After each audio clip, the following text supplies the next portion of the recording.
One of the techniques that I've seen teachers use that I believe was done out of a noble desire to help their students to quickly and easily find which task they should be working on is including dates in the content titles.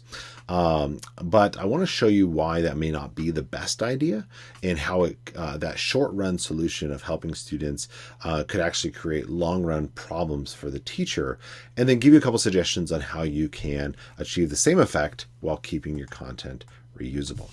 So in this example, you can see that the teacher has really well laid out their content. If I'm a student, I can very quickly and easily see that if today's 11/5, November 5th, that this is the assignment that I need to go to and work on. Fantastic. The problem is, though, is that now this particular assignment is tied to a real date and time. And so the next year, when this assignment is going to be used again, that has to be changed. And if you take that and multiply it by all the assignments in a year, so 180 days worth of content, and all the different courses that a teacher might run, maybe 1, 2, 3 courses, you're talking about a lot of assignments that now have to be edited for the new year and the new dates put on them. As well, if a mistake happens and you miss a date, but you still post the title or post the assignment in the subsequent year, you'll cause confusion among your students.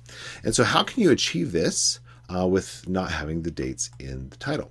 Well, I have an example right here, and this example actually follows the template that we gave out as a district right here. And what it does is it adds the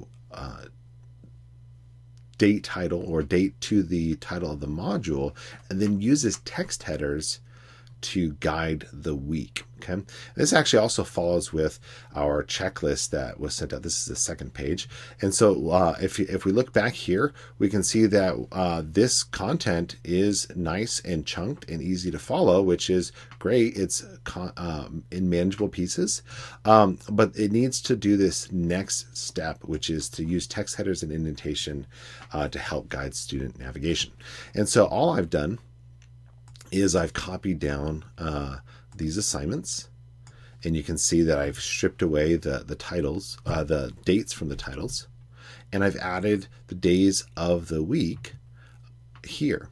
Now this also sets us up for the next task, which I'll show in another video, which is chunking our content and separating consumable content from specific assignments. But you can see already that this assignment can now be reused. It can be changed to a different date. Let's say that a teacher was absent and they weren't actually able to do this assignment on that day and they need to change it. It's not a big problem. You just change the due date. But we achieve the same exact feature as up here, but we don't have the date in the content. Cheers.